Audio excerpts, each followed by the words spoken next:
We are a global federation with approximately 200 members in 45 countries. Our membership is growing.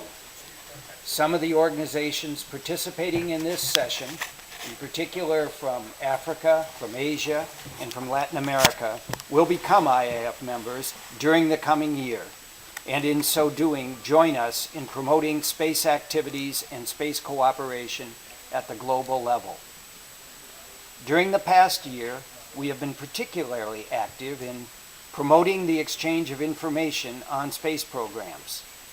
As many of you know, we organize annual congresses held in various locations throughout the world.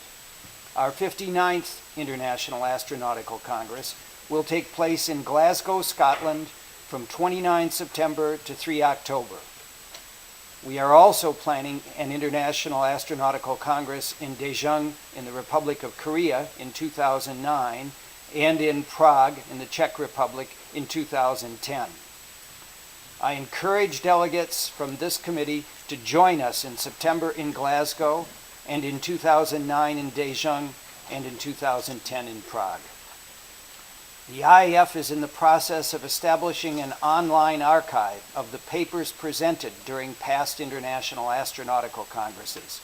This archive, when it is completed, will contain a wealth of information on space activities around the world during the past 50 years.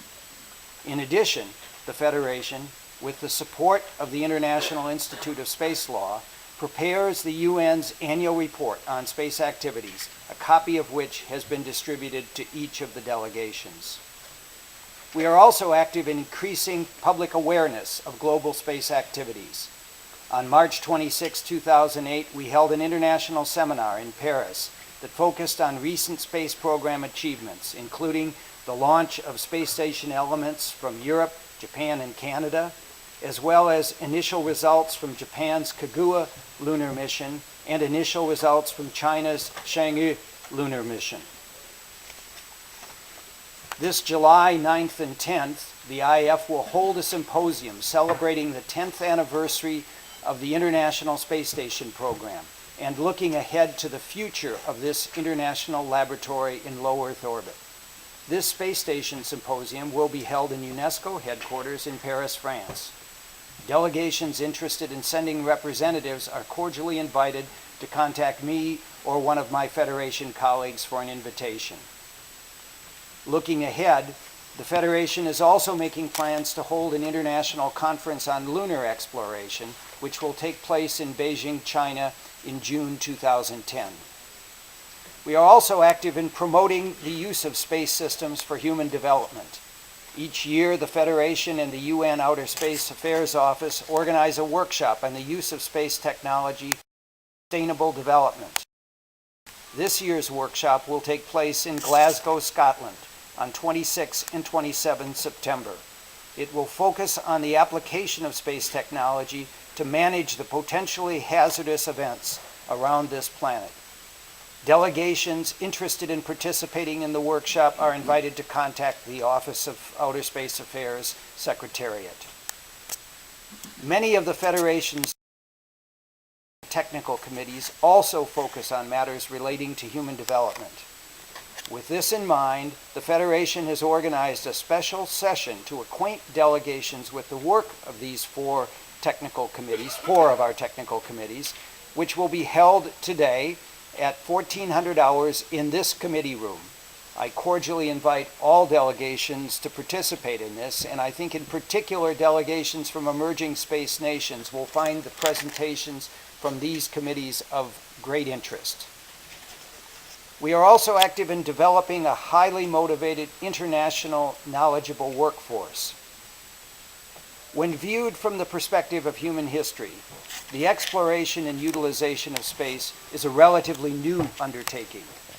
But though our efforts are just beginning, and though many of us are still young in spirit, we face a growing challenge to attract talented young people to help us shape the space initiatives of the 21st century. These future leaders can benefit from the experiences, the vision, and the courage of those who pioneered the space programs of the first 50 years of the space age. The next generation of space leaders will also need to be internationally knowledgeable and sophisticated. The International Astronautical Federation is actively involved in helping to attract the next generation of space pioneers and to provide them with global experiences and contacts they can draw upon in the years ahead.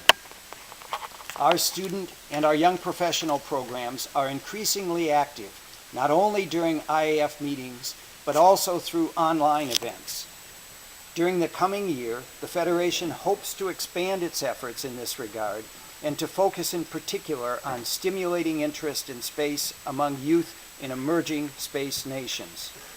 We look forward to collaborating with the Office of Outer Space Affairs and with this committee as we pursue these important objectives. Mr. Chairman, thank you for the opportunity to discuss the activities and the plans of the International Astronautical Federation.